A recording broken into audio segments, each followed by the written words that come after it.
Il y a des mers sur lesquelles glissent des parapluies sous.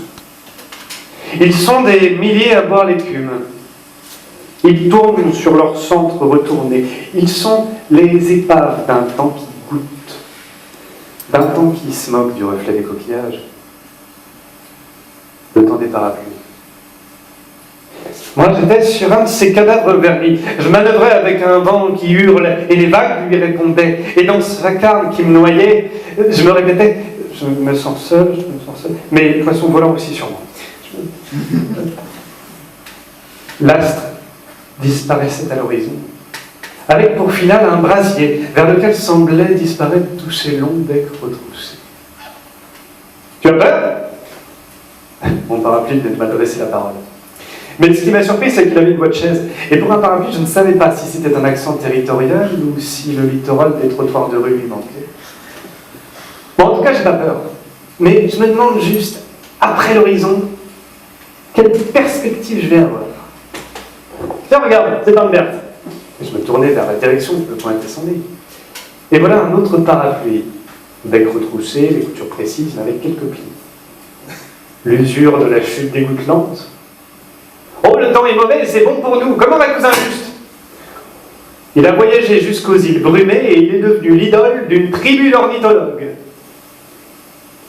Et pendant que ces deux-là parlaient du temps des oiseaux, je découvrais tout autour de moi des conversations à tiges cornues. Les parapluies se racontaient leur voyage et se faisaient des accolades du bout des ailes que j'associais à leur pudeur enveloppante. Mes yeux brillaient de voir un peuple si bavard, une porte au-dessus de soi. Lorsque la nuit fut tombée, alors que je m'attendais à être couvert du drap nocturne de mes cauchemars,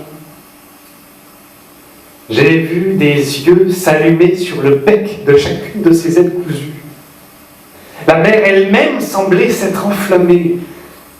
Dans mon dos, ça me piquait, ça me remontait jusque dans la gorge. J'avais envie de crier, de demander au temps des hommes de me laisser ici. Je voulais moi aussi faire la migration des parapluies. Je me disais dans moi-même que j'avais toujours trouvé mon nez trop incurvé pour ne servir qu'à respirer. Il devait avoir une fonction bien plus pertinente.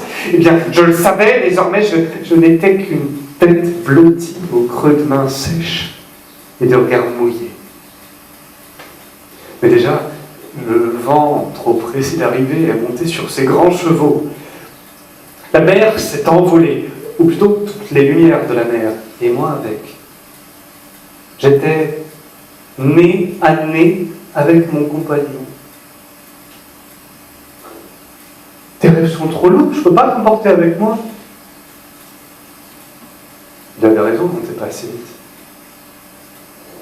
Déjà, la mer ouvrait sa bouche, prête à avaler le tissu de nos yeux.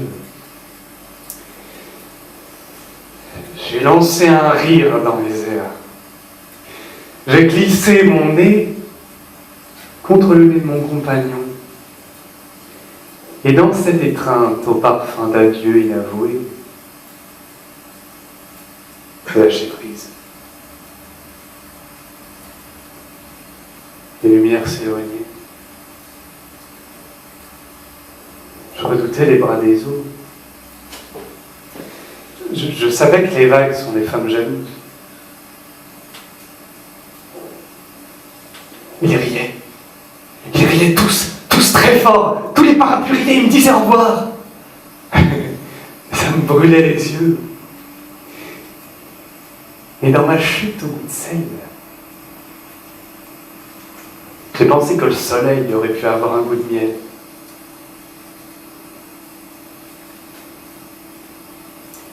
La mer m'a vomi dans les pieds d'un sable trop curieux. Quant à ce peuple de toile, s'il n'est pas mort, c'est qu'il est vivant.